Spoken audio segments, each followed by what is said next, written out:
everybody, and good morning, and welcome indeed to Elevensies, the late morning show with Lisa and Anton. I'm Anton.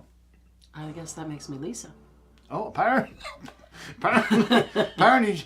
we're doing something slightly different this morning. We've decided we're going to actually appear on... Oh, and apparently my watch is telling me we are doing what we said we were going to do, and we're actually going to try and appear on both channels at once. So we have the technology. We figured, what's it going to do? Let's go see who's with us. I have to... Because unfortunately, Livestream Studio, which is very good and highly recommended, apparently we have a perfect stream, I can tell that. And somebody has joined us on the Book of Face. Okay, so he didn't finish his sentence. He said never we're do. trying something which new. Is we're going to be on Facebook this morning as well as I need YouTube. to get here though. He didn't say the word Facebook, so you'd have to be psychic. Well, it's just the Book of Face. The Book of Face and the Tube of You. I see that. And let me just edit this because I don't think notifications are working correctly here. All right. So let me just edit this. Good morning, Tina. This sometimes fixes it. So for some obscure reason. Well, happy spring, everybody. It is, isn't it? Yesterday was the spring equinox, the first day of Aries. That's and working. I don't know if anybody else felt the shift, but I know Oh, yeah. I certainly did. Yeah. I felt us move into that kind of burst forth fiery energy. Oh, hell and yeah. Even though we might have still a little bit of stormy weather, I think it's going to be okay. So I love to look at astrology. And when we take the exact time of the spring equinox yesterday, we find that we have Gemini rising. Oh, okay. Right? And that dual sign kind of tells us that the weather could be up and down. So we could have some warm days and we could have some cold days and we could have some beautiful, bright, sunny days and we could have some rather cold, rainy days, and we might even have a little more bits of snow, but it's not going to last now. The sun angle's too high. It wouldn't last. Yeah. Good morning, everybody on the Book of Face. So look, we have Nessa and Savannah. Good morning, Gilda. Good morning, Mike, on the Tube of You. If you're joining us on the Tube of You, which I believe some people are, sometimes the notifications just don't work right, and I don't know why. And I also noticed that live stream, it's you can't see the monitor we're looking at. We have a little monitor which shows us what we can see. And in theory, it should show us the aggregate number of viewers, but it's only showing viewers on the Book of Face. But I know how many people are watching it. That's cool. So, we'd like to be less of a well-kept secret. So if you are actually watching us on the Book of Face, which I believe quite a few people are right now. Hi, Shannon. We would love for you to subscribe to our YouTube channel. The reason we'd like you to do that is that we have this master plan. It's not really world domination, but we want to make the world a slightly better place. And we're extremely cognizant that the Earth is in trouble environmentally. Never mind the beings that we are on it, actively trying to kill one another right now. But if we poop where we live, we won't live here for much longer. And I read a very troubling article that the Amazon rainforest is almost at the point of no return. And that if we don't do something radical within the next 5 years, yeah, I pity. I mean, we're too old to really bother us, but it's those that come after us and those that come after that generation may well be in dire trouble. So the idea is we want to try and instill a little bit of husbandry in people, how to live in harmony with the earth. So we have this idea called Celtica, and if you go to celtica.org you can check it out. And we'd love, if you subscribe to our channel, hopefully we can raise a bit of money and make it a reality, but we need to be better well known. That's it, long and short. Off the soapbox, we're not here to talk about that today, are we? No, I don't know. What are we here to talk about? I was trying to talk about the astrology, but we had... Go back to the astrology and then we'll go back, because we said we were going to talk about ohms today. And yeah. You got ohm to go to? Yeah, but let's go on. Anyway, I'll shut up now. So right, good morning. I don't mind that you talk. What doesn't work is that you derail me, because I'm old now. I have this way. I'm old and through menopause, and I once I start and he chops it, we're done. So anyway, just know that the weather may be up and down, It might be. and the rest of it doesn't matter. No, it's beautiful. And yeah, So I don't know who felt the shift from Pisces I did. to Aries. I did. But I certainly did. I had the craziest dream the last night of Aries. Pisces, even. Sorry, the last night of Pisces. Well, you see, you've taken me right out. Come, you know? focus. I had the craziest dream, and it was very transformational. Now, for me, of course, not just are we changing from Pisces to Aries, but I'm entering into my second Saturn return, which is kind of where your chickens come home to roost. You know what I mean? Like the karma and the things that you've built between your first and second Saturn return are kind of the karma that you are dealing with during that second Saturn return.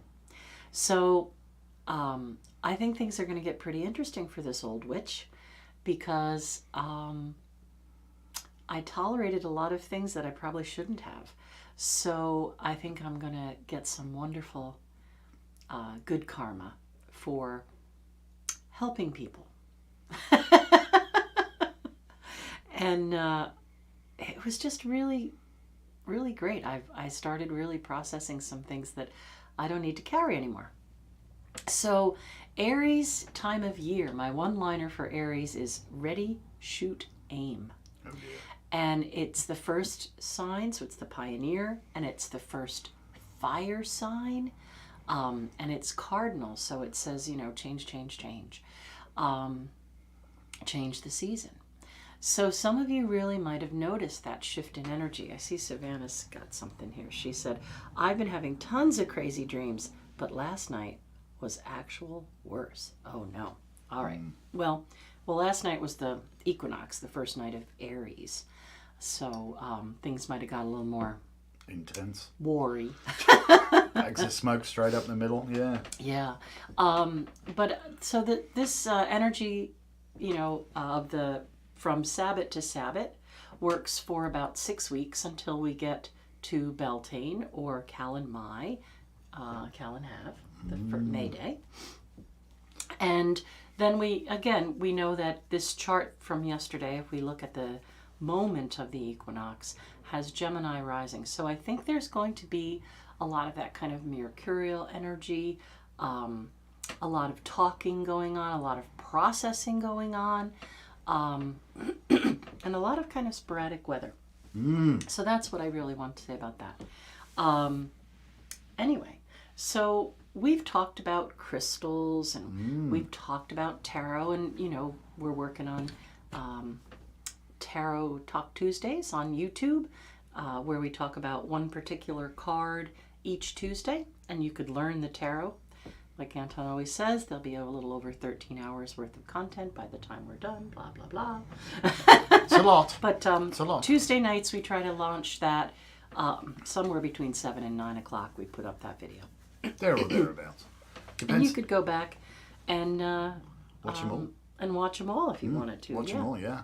Yeah, we're what we're doing. We recorded. We've got quite a few, which we recorded previously, which we're editing for clarity and putting close-up pictures of the cards where we refer to it and all that kind of stuff. Excuse me.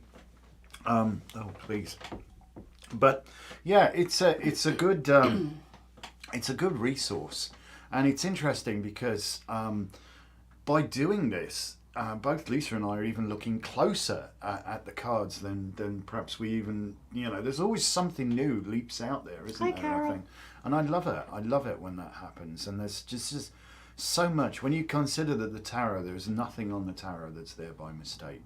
Every brush stroke that Pamela put on the card was thought about, and they were painted life-size. So there's some details you really have to look closely for, because you might have seen it when it was life-size, but it's very subtle when it's shrunk down to a card that fits in your hand. But yeah, amazing thing, the tarot, amazing. But there is another form of divination. And I ventured off into TikTok. Uh-oh. My gosh, that is definitely TikTok is definitely not my age group. But I don't have to watch all the crazy things they say they picked for me. My journey there is to do something called Tarot for Tomorrow. So if you are brave enough to have TikTok, each night I'm posting a mini reading, just a minute or two's reading with 3 little cards that's called Tarot for Tomorrow. So you look at that and you'll get some insight about what the next day is going to be about. And then you just, I say, like, you know, sleep on it or apply it when the day starts to unfold. You have that kind of tool in your toolbox to say, oh, this is why, you know. So we're doing that. Good morning, Jen. And we've talked about crystals. We've had like a little crystal 101 one of the days on Elevensies. And today we're going to talk about Oghams. Now, you know how much I love astrology.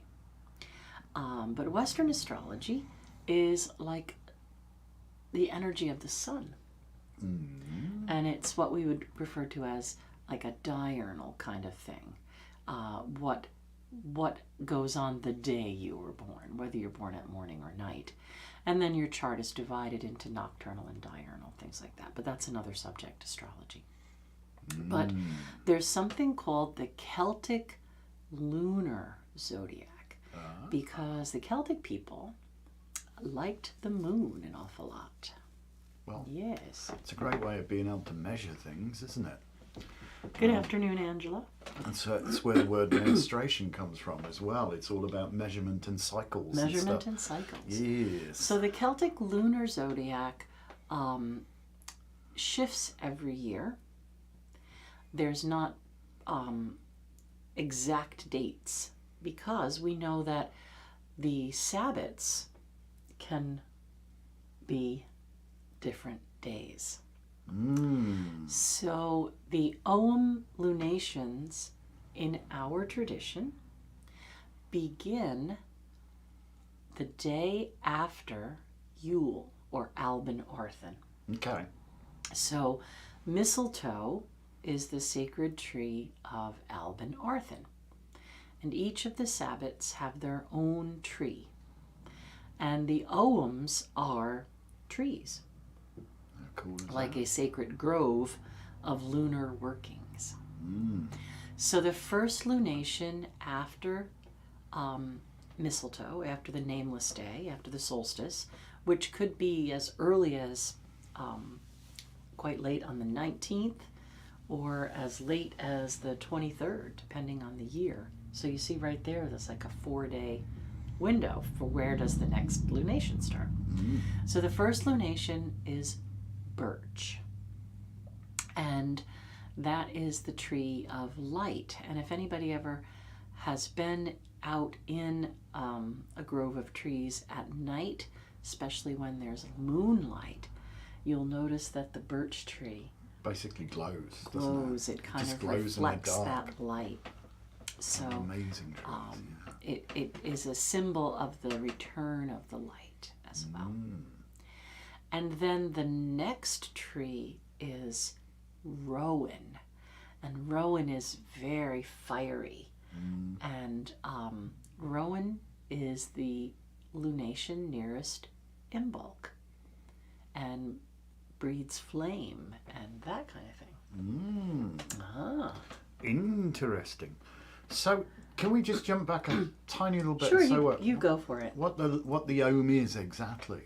So Ogham, it's a very early Celtic alphabet is the long and the short of it. As Lisa's getting into it, there's also that lunar correspondence to it with the I was just going to Lunar go Zodiac. through the year, and then I was going to go through we're going more of the meanings. But you, no, I'm not going to go for the okay. meanings. I'm just going to give the background of this. Okay. So you may see these as inscriptions. They're like lines you'll see, and they appear chiseled in sacred sites. They're more common in Ireland, but certainly you'll find them in Wales and on really, really old prehistoric sites. I mean sort of Iron Age earthworks and tumuli and dolmen and stuff like that, you'll find them there. And there is some thought that the Ogham was actually a secret language used to be able to communicate out of sight of the occupying Roman army. that was there. So there was this means, and I don't know if any of you guys have actually seen Braveheart. I think it was, wasn't it? He's actually communicating on his arm in Ogham with the queen you know, while he's talking to her. Yeah. which is kind of cool. So, well, yeah, they're marks on sticks, but they represent trees. And so, like with everything within sort of Celtic languages, there's far more to it than just a letter. Although there is a literal letter meaning to it, it can be translated into a letter, and you can spell things with it. All right. Well, I was going to do that after, but I'll do that now. Go for it. Go for it. I was going to lay the groundwork so you could see the astrology and lunations of it first, and then I was going to talk to you about the concept of the language. But I'll talk to you about the concept of the language, and maybe we don't have time to go through the lunations. No, we should. All right. You could go for it. So, I'll pick them out as we go if I can find them. So the concept, we know that anytime we're going to learn a new divination tool, that we're basically learning a new language. You've heard me say this over and over. So with the Ogham, there are correspondences. Just like if we were going to learn Western astrology and we said, well, Aries, and what does Aries do? And we could say, oh, well, words for Aries are, ruled by Mars, the planet of war, and Aries is the athlete and the one who pioneers, and the fiery personality that needs tempering. And so we'd have all these correspondences. So when somebody said Aries, we would think of all the correspondences. We'd think of the time of year, we'd think of the type of personality, we'd think of the ruling planet, and we'd have kind of this concept for Aries. Well, the Ogham is another language, literally a language that we can write in. So each of these symbols, glyphs, sigils, whatever you want to call them, the Ogham, each of them have a whole list of correspondences within the Celtic culture. So there's plenty of great books on tree magic, the tree alphabet, the Ogham, the Colbran in Irish, and they have Irish names, they have Welsh names, and when you start to learn the concepts, you would bring in that whole understanding, right? So we know the symbol for Ogham kind of looks like a 3 with a down crescent and an up crescent and a dot. So even if we didn't know what Ogham meant, we can kind of look at that symbol and think, oh, from the language we already speak, the 3 means a compromise of opposites. So the 3 says to us harmony. And then when we look at those 3 dots, the 2 crescents and the dot, we might think of the 3 symbols for the moon, mother, maiden, and crone.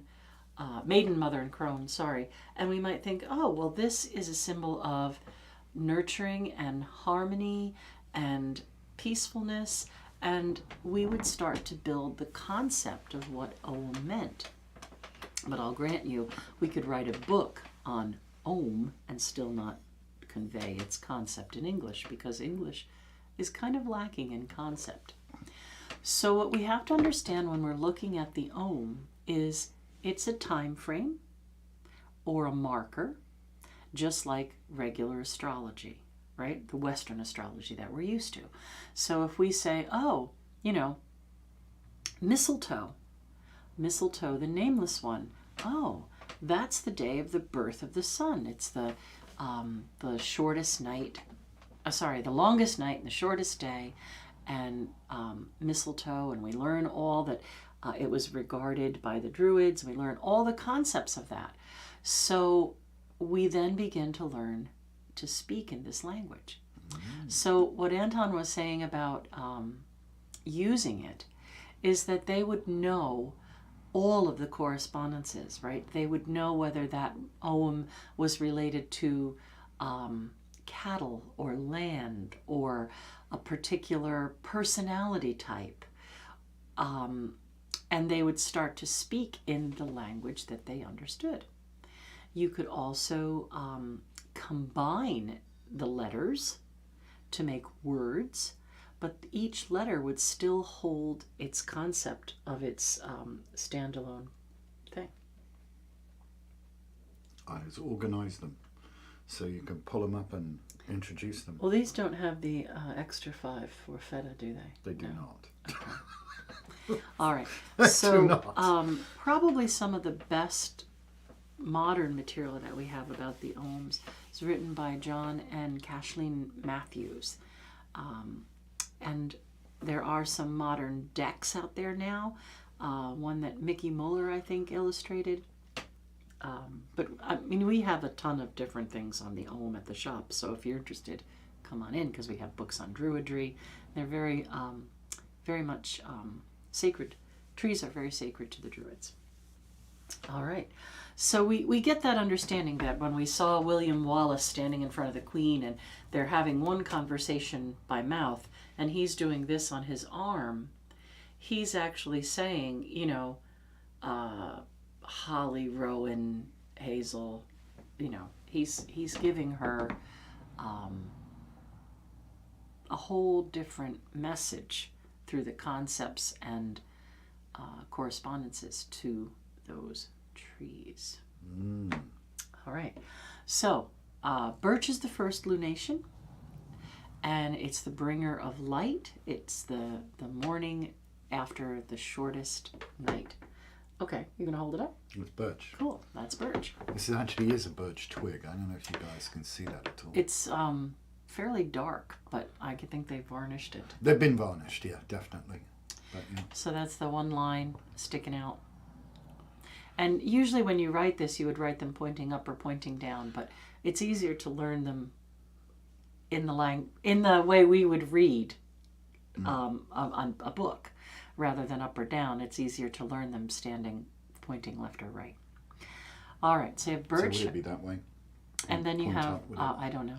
I think so, I don't. I can't remember, I have to look. Birch, yeah, but birch, these are English. They They came fall from down England. or they stand up, and I forget the way I taught myself. But Yes, I just know to the left and to the right. That's me. Mm-hmm. I'm no good at in a straight line. and then next is Rowan. And Rowan is 2 lines, and that's very fiery energy, and that would usually fall around the Leo full moon. But it's the lunation that you would want to make sure comes out near Imbolc, or Wal Mare, or Breed's Day. So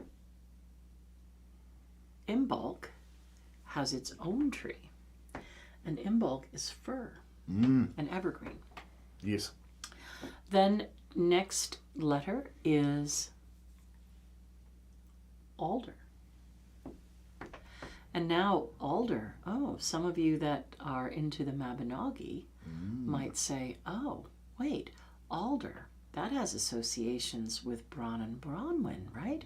Their son's named Gwern, and Gwern meant alder. This is Welsh word for alder. And alder is what they made a lot of those pylons and Yep, bridges and stuff like that yeah. out of, and yeah. So you start to see a concept that is coming out. Avogen bid bont. Right. Then next is Willow. By the way, we're in Alder now, if anyone's interested, and we'll be moving into Willow for the new moon that's coming. So Willow is 4, and we commonly think of weeping willow, but this is not the case in England or Wales. It's more like a giant pussy willow tree. Yeah, they get quite huge. Yeah. So this is, as you can see, Like we're fairly talking, thick stick. This big round. big trees. Yep, big trees. They Big trees, big round trees. trunks. Big. So that's 4 to the right, and then 5 to the right. Is ash. That beautiful grey bark on ash. You can see that, very smooth. And that's the first section. So The all ash is out before the oak. if ash before oak, we're in for a soak. If oak before ash, we're in for a splash. So that's the first 5 lunations. And again, they all have, I'm giving you their American or English names. but they have names in Welsh, they have names in Irish, and they have Celtic names, right? Beith Lush Neen. Easy for you to say. Yeah. But when you're studying ohms and you're looking, Davis says he points down. Thank you, Davis. I can never do this. I can never do that up and down. I have to go look at my notes. All right. Thank you. But when you're searching through all the material, you might want to be sure of the order, right? When you look at the first 5, Willow has in some books is number 3, and Willow in some books is number 4, and Willow in some books is number 5. So if you start to think about it, you might look at the correspondences and come to the conclusion that Willow as 4 seems more logical. So that's what we've come to in our tradition. We use Willow as 4. Indeed. There you go. All right. All right. Then the next set. Now we're going to the excuse me, to the left now. What you got there? You got Hawthorne. Hawthorne. Interesting tree. So Hawthorne, that lunation happens near Callan Mai or Callan Have or Beltane, May 1st, around that time. And we know that Hawthorne really tells us when summer, that's why Callan Have, really tells us when summer's going to begin. When the hawthorn is in bloom, we know there's no more frost. But Hawthorne is a lunar lunation, not the solar Sabbath. Not the Sabbath. Yeah. just to get things confusing. Isn't it fun? Then we have oak. Yes. And oak is dwyer, druid, doorway. So we can see now we're getting close to Midsummer's Day, right? The summer solstice. So we have oak, and then next we have holly. So imagine that. Oak and holly in that section of summer. And, we see the battle of the Holly King and the Oak King. And they flank sometimes the solstice, the summer solstice. How cool is that? So moving on then. And then you have hazel. It's all about the nuts. And this is going to happen near the Leo time of year. And this hazelnuts and wisdom and the salmon of wisdom. And again, there's, books and books on the correspondences. You can find things called kennings and the sacred tools that match the trees and power animals of each of the trees. And you can start to put together correspondences that you could relate to deity as well. No matter what pantheon you're using, you could say, oh, Visca energy is very much like this time of year, and this time of year is very much related to these star patterns or this god or goddess. All right? And then we have apple. Apple a day keeps the doctor away. So there. Well, apple's one of the most healing of the trees. In fact, a lot of the books that we have list the A to Z healing of apple. Because that's the other thing we want to understand. Holistically, each of these trees carry a medicine, right? So whether it's a medicine for spiritual work or mental acuity and connection to your psychic vision, or whether it's emotional healing or actual physical healing, because Alder is in here and we know that that's also another very healing tree, right? So you have all these correspondences, but you also have a very kind of shamanic language of these trees, a very healing energy. So again, it depends on where you're standing, what you're going to notice first, or what language. They've been varnished. You still smell you them? can still smell the apple wood in it. I was going to say, even the smell of apple is tremendously healing. It just makes you feel good just to sniff an apple. Again, it doesn't matter what language you speak, whether it's aromatherapy. You could think about the different smells of the flowers of the tree and the different smells of the sap of the tree. Oh, excuse me. You need a tissue? No, I just got a mad itchy snitch all of a sudden. Okay. I do too, so there must maybe something came in. You shouldn't be sniffing the apple tree. Oh, well. I don't know. I like it. I like it. But yeah, so there's, again, you whatever you're into, wherever you're standing, whatever language you speak, holistic herbal things, you'd understand the healing energy of Elder if you were an herbalist, I'm sure. And then we also have to look at what's happening in what time of year if we're looking at it from that standpoint, right? Is it barren? Is it time for roots? Is it time for bark? Is it time for bud? Is it time for leaf? What part of the tree is active right now? That kind of thing. So there's a lot to it, but we just want to kind of introduce them a little bit. All right. So then we have fir, gorse, heather. These guys? No. These guys. Fir, gorse, heather, poplar, yew. Mm-hmm. And then we have bramble or vine, ivy, broom or reed. This looks like it might be actually a piece of honeysuckle. Elder and down as vine. Blackthorn and elder. Yeah, yep. These are they. So we'll go with these guys then first. And this is poplar? No, that's fir. Fir. That's Imbolc's tree. Oh God, yeah, brain gone.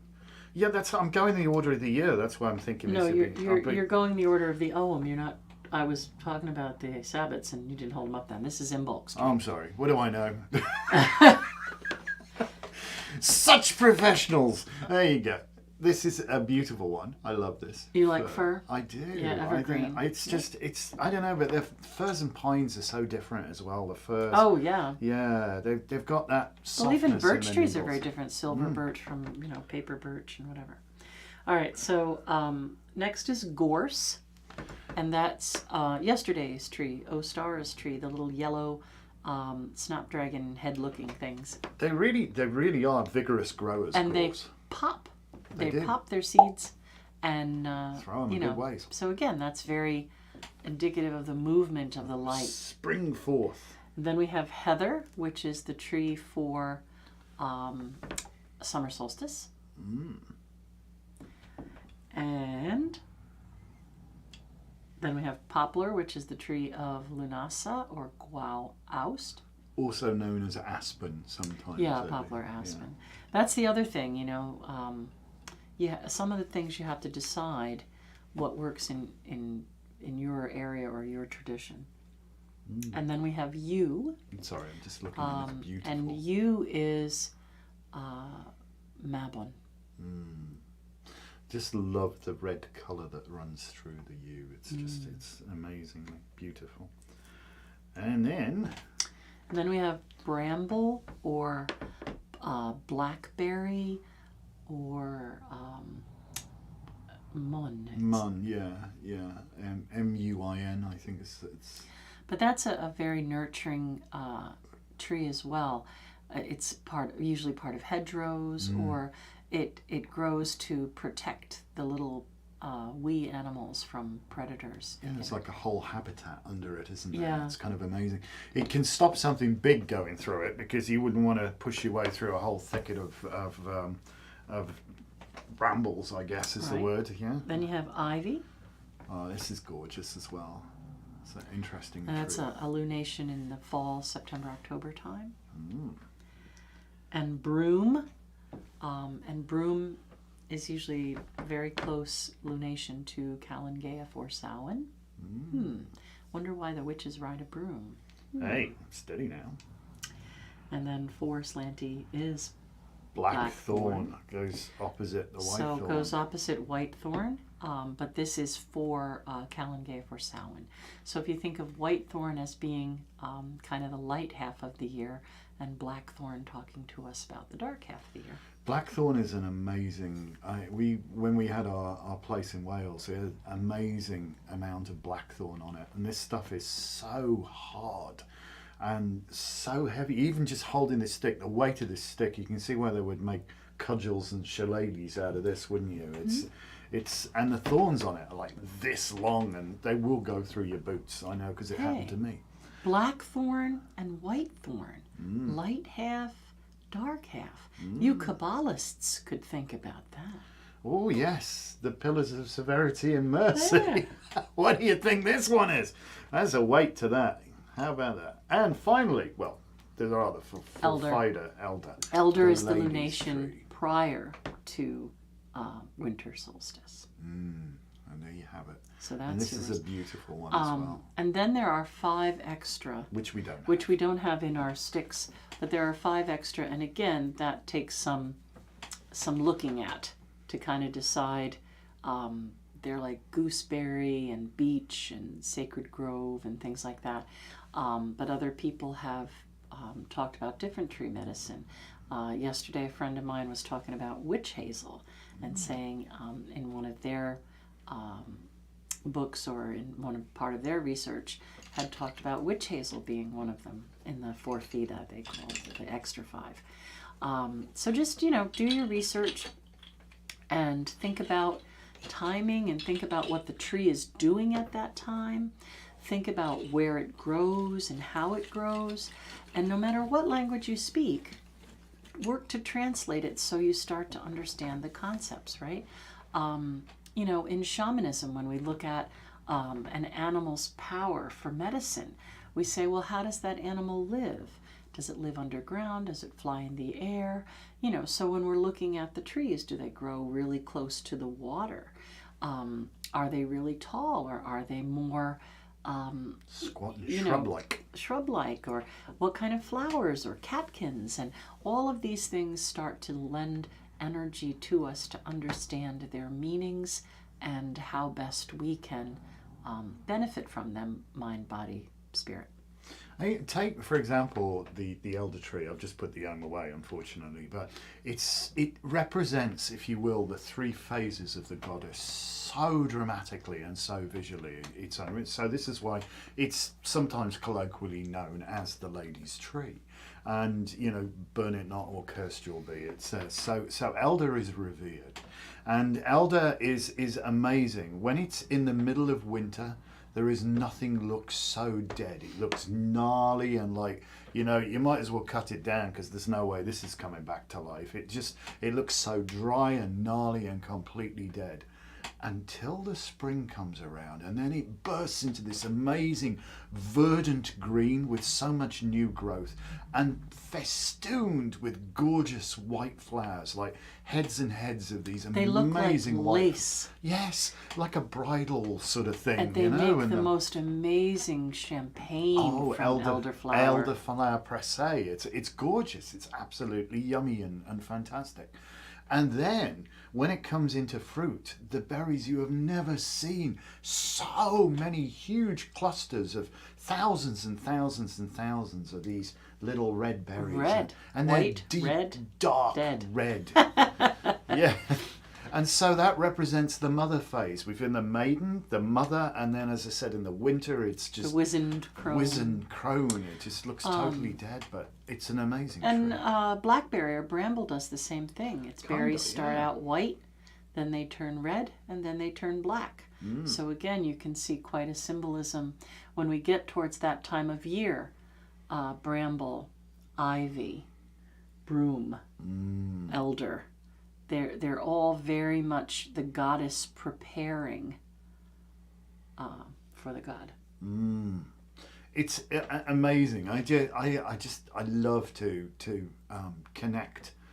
Just go and put your back against one of these trees or give it a hug and just see how it feels. They've got such an incredible energy. And there's a book. We should carry it. We'll have to see who prints it. But this The Secret Life of Trees, how they think and how they communicate. And it's all about their consciousness. And somebody actually went into that in great detail. Mitochondrial, whatever they are, yeah. They're more cognizant than we think. We just don't realise the receptors that they have are different than our receptors, So Yeah, but trees are amazing. We should plant trees. They're the lungs of the earth, you know. We're going to be in big trouble. Yeah, we got to look after our trees. And it's interesting. One of the things with, and coming back to where we started with Celtica, if you like, one of the things that we seek to inspire in people is sustainable building, using renewable materials and sustainable sourcing. Like, you grow trees specifically for coppicing, and from that you can produce fuel, you can produce stuff for, you know, building. You can actually grow it that way, but you don't destroy the entire organism. If you coppice it right, it actually grows differently. I mean, that's the whole idea of hedgerows.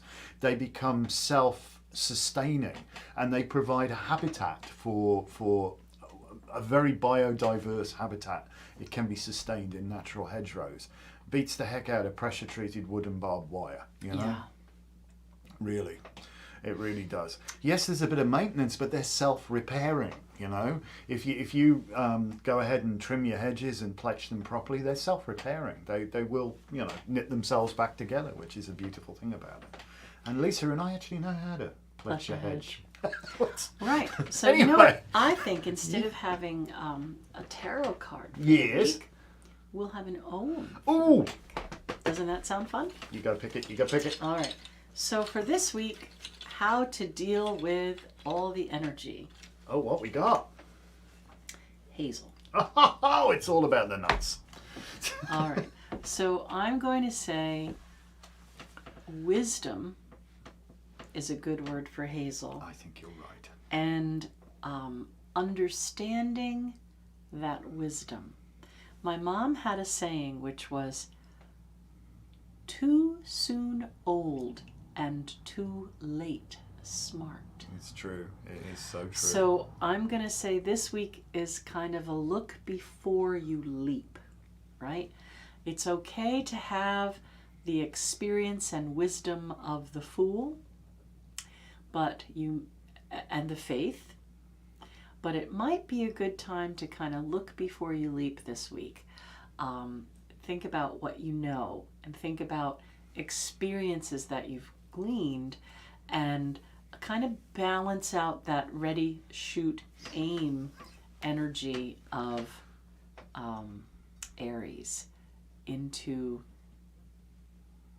using your wisdom. I love it.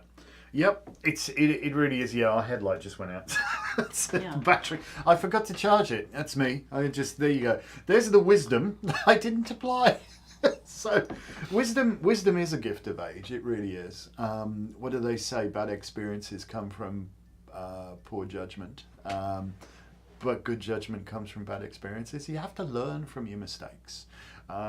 If you continually repeat the same things and expect a different result, you're really bordering on a psychosis there. But if you're prepared to learn what works and apply it, you know, and think about things, as Lisa said, ponder them for a little while. In fact, the Druids used to make caps woven out of hazel twigs because they were purportedly hugely inspirational. And you know, this may be where we get the put your thinking cap on. Put your thinking cap Put on. your thinking cap They on. were taking the medicine and the offering of the tree. Mm-hmm. So there is great wisdom, and over eons, the hazel tree has always been associated with great wisdom. You know, the hazelnuts that the salmon eats and the wisest fish, and etc., etc., etc. There's so much of it there. Finn McCool, isn't it? I think so. Yeah. He's in the Irish legend there, but hazel it's a very unassuming, and it's not much to look at as a tree. It can be quite scrubby and you know, very shrub-like. The nuts taste lovely. Oh, but hazelnuts are so nutritious and, curiously enough, good for you mentally, like walnuts in exactly the same way, you know, actually physical now medicine you're into the for it. doctor nurse signatures. Exactly. It's you know, there's so much we think we're so smart, but you know, if we listen to the wisdom of our ancestors, which again brings us back to Celtica, recovering ancient wisdom and using it in a modern context, you know, there's much can be learned. It is like trying to put old heads on young shoulders, if you will. So we owe it. You know, one of the Celts didn't write much down. You could argue the Ogham was the exception of that. They weren't for written communication. It was an oral thing. but it's how we communicate. It's how we share our experiences via words, via language, you know, and that shared cumulative experience is where wisdom comes from. We're getting into epistemology now again. Right. The knowledge of knowledge itself. What's your reading for the week? Think about it. It's a good time to think. Don't be super impulsive, because you can be driven to do that, you know, with that real push Spring of Aries forward right energy, now. yeah. Charge, you know. It's a back to great something. energy to harness. Absolutely. But think about what you're doing with it. Don't go off half cocked. Yeah, literally, you know, like ready, shoot, aim. Whoops. Let's put a bit of aim in there, because if you've got that focus, you've got that applied wisdom and the energy, then it's going to be so much better. So think about it before you do it. You know, I'm not saying procrastinate. I'm just saying think about it. All right. Get your Wisdom thinking is the cap gift on. of age. It is, but it's the gift of ages, not just age. It's cool. So there you go. That was a very brief insight into the Ogham. I mean, we like went across it at light speed. Right, but again, there's tons of great information out there. But just, I would caution looking for Willow to be 4. Yeah. If Willow is 4, then the person who's done that is probably going to align with something that's logical for you. So there you have it. So thank you so much for watching. If you haven't done so already, please mash that like button, and please do like, comment, and subscribe. And you know, Because it does help us. It does. It does. Every little helps. So we're going to go forth, come fifth, and win a cup now. All right. We might see you later. We hear tell some stuff might be on the way in. It's either going to come today or tomorrow. So we'll either see you later today or tomorrow. Oh. Peace. Thank you so much. Take care. I'm going to end it over you.